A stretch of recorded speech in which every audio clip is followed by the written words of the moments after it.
few months ago, we released an episode all about AI art creation through Midjourney. It's a mind-blowing process where you feed this system a prompt and then the AI creates a completely original piece of art for you to use, and we showed how that could be great for idea starters, concept art, and so on. At the time, Midjourney was invite only and really hard to get into, but now it's open for anyone to join. So we thought it'd be a great time to see if we could implement our works that we created in Midjourney into our VFX workflow, which we did with this shot. And this shot is a recreation, or at least a recreation of the vibe of this shot from Netflix's new show Sandman. And one of the things Midjourney does pretty well is creating environments. And that's what we used for this shot here. And again, we do have a full episode on Midjourney and how it works, so check that out in the links below if you want to dive deeper. But essentially, we're just going to enter words as prompts to generate the AI art we are looking for. So we'll start by typing /imagine and then choose some words that feel like they best describe our scene, like fantasy church interior, stained glass windows, volumetric,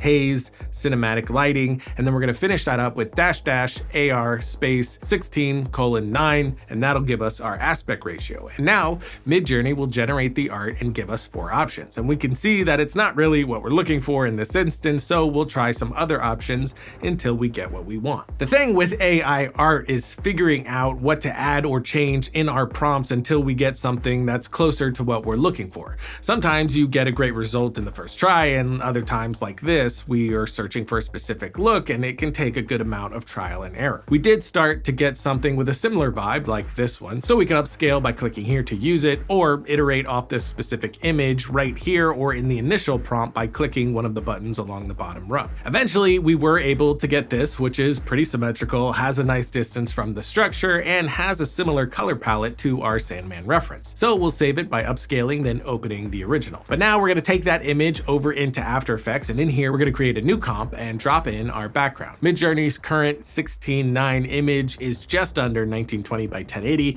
so we can scale it up to fit. And if you want to go a step further, you could take this image into software like Gigapixel, which uses AI to scale the image, and it does an amazing job of it. For our actor's footage, we shot Justin on green screen first as a wide shot for the main comp, using a backlight to replicate the angle of light coming from the window in our background plate, as well as a light from below, almost like a bounce light from the cathedral floor. We also used a wind machine to add some movement in there. Now we'll drop this footage into our comp and use the pen tool to draw a basic mask around him and Feather, and since he raises his arms throughout the shot, we'll keyframe and animate the mask to follow.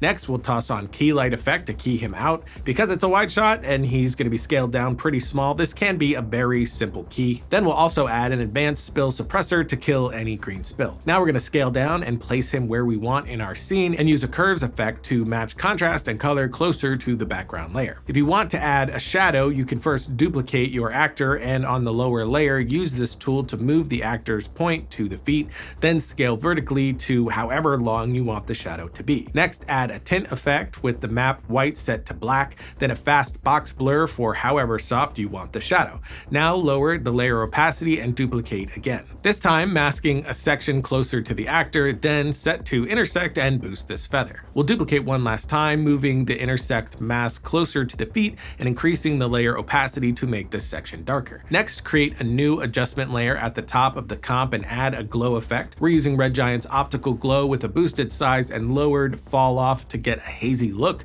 but with a really low amount to keep it subtle. Then we can use a duplicate placed below Justin's layer, masking and feathering the lower darker area behind him to help add some visual separation, similar to the actual Sandman shot. Next up, we handle some floating rocks, but before we do, let's thank today's sponsor. I love movies. A lot. And if you look on my letterbox, you'll see I've watched more movies this year than we've had days, because I love movies. And if you're watching this, I bet you do too. So the world of streaming services has been a godsend for a healthy diet of movies.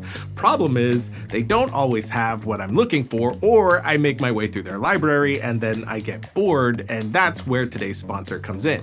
NordVPN is the best way to protect your info on the internet, of course, and you could jump in now and get a 2-year plan at a big discount plus 4 months free when you go to nordvpn.com/Film Riot. But while protecting my personal info is the most important use, that's out of sight, out of mind. I turn it on, it selects a server for me, and it does its thing. I don't have to think about it. The main conscious way I use NordVPN is for those sweet, sweet movies. Let me explain. Say I'm on Disney Plus, can't find anything I want to watch. If I switch over to another server, say Australia, it's like getting an entirely new streaming service. In this region, you are getting Star, which comes with an insane amount of great movies like Prey, Nightmare Alley, The Shape of Water, Prometheus. I could keep going. Of course, Prey is on Hulu, but Hulu is also a US-only streamer, so if you're outside the US, you can't get Hulu unless, yes, NordVPN. So jump on there, switch over to the US, and then you can watch one of my current favorite shows, The Great. The point is, you can protect your data and get more movies, so jump to the description below or go to nordvpn.com/filmriot to get a 2-year plan at a big discount and those 4 months free. And you also get a 30-day money-back guarantee, so you get more movies for a month and can cancel if you want. It's a win-win. Logo. For the floating rocks and debris, we'll be using Element 3D, but a free way to do it could be by following a similar method we used for these floating chunks of building in our Doctor Strange tutorial. For that, we use the built-in shatter effect, but because we want more control, depth, and rotation, we're going to be using 3D models instead. So now create a solid and apply Element 3D. Inside, we're going to go to the starter pack physical, which includes these ball fracture and floor fracture models, which are pre-fractured into different chunks that we can separate and spread out. We can also add rock models to it if we'd like. Drop the rock material over the group folder to apply it to every model, and in the diffuse, we'll lower the brightness, contrast, and saturation since we want them to be pretty dark in our scene. Now exit element, and in group 1 drop down under particle replicator, change the replicator shape to plane and increase both the particle count and shape scale values. In the scale drop down, we can alter these further to cover the area of the scene that we want. Now to separate the fractures, go into particle look and multi-object and check the enable box. We want the pieces to be smaller, so we'll change the size random, and particle size, and we'll just adjust this to taste. Now under rotation, increase the rotation random and set a keyframe. We want a lot of variety, so we'll just go through and alter the displace, the random, scatter multi, increase the noise amount, and set a keyframe. To have them levitate over time, we're also going to set keyframes for the Y displace, Y scatter, and X and Y position in the particle replicator. With that done, we'll move to the end of the timeline and change these keyframed values so they both have the pieces float upward, as well as changing individual positions via the noise. And we're having it turn with the rotation random, giving us this. Next, we're going to create a new camera and make it 28mm, then change the position and rotation to align better with our scene. We'll also add a point light with a brightness around 400. We'll push it far back until the elements are backlit from a similar direction to our background light source. To comp these rocks into our scene better, first we're going to duplicate the background layer and move it below our rocks layer, then disable visibility, and in Elements Custom Layer Selection, select this background as a texture map.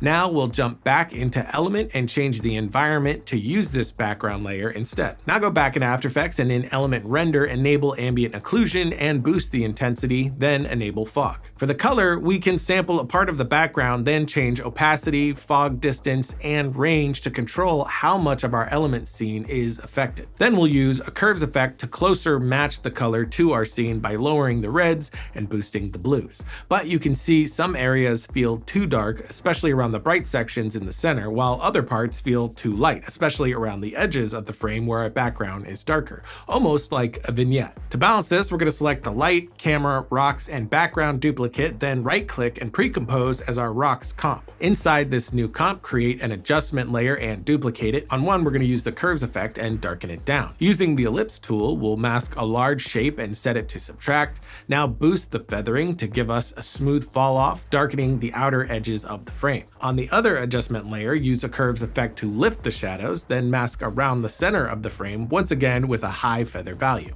Now jump back into the main comp and you should see the difference, but you can always go back and adjust further if needed. To push closer to the Sandman look with the heavy glow or haze, in the main comp, we're going to duplicate the glow layer and move it to the top. We'll tweak some of the effects values and then using another duplicate, increasing the X size and colorizing it blue to give us a horizontal anamorphic flare from our highlights. Then just mask and feather the area that we want to keep. Lastly, we used another adjustment layer with some chromatic aberration, another adjustment layer to pop the contrast with the curves, enabled motion blur for the element rocks, then added a digital zoom, and we have this. For the close-up, we shot this footage of Justin, and in a new comp, we will once again key him using key light and the advanced spill suppressor.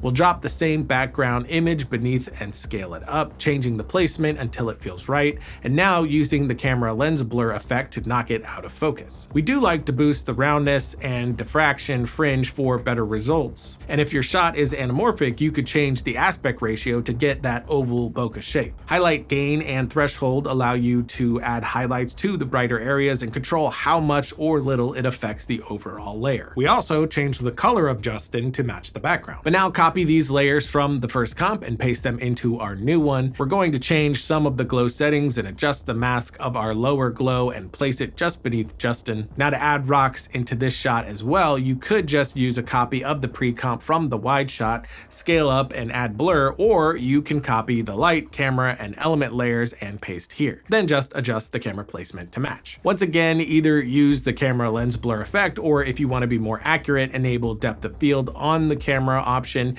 and change the aperture and focus distance to select the level of blur and what area in Z space that you want that band of focus on. We then altered the curves effect slightly and changed some of the keyframes such as position to have them starting below the frame and increase some of the other values on the end frame to add more motion. Justin's face was getting pretty obscured toward the end, so in the multi-object setting, we went through the random seed option until we got a layout where his face was barely covered, giving us this. And obviously, you can change these settings like keyframing his position in the wide to rise through the shot as if he's floating with the rocks, or you could change the background with another Midjourney image or any image really. You just need to change any colors and light direction to match. But there you have our Sandman shot and a practical use for Midjourney. I think we could take this even further, maybe get a few different Midjourney images to Photoshop together our own unique thing that works even better, sort of like a new way of doing matte paintings. I am really interested in ways that we could use this tool in smaller, even large roles in our pipeline like this. Obviously, the images that we get from Midjourney are still a bit rough, but it's getting better and better, and if you use it smart, there is plenty you could do with it right now. As always, if you aren't subscribed, consider doing that and hit the bell button to be notified when we put up new content. And until next time, don't forget to write, shoot, edit,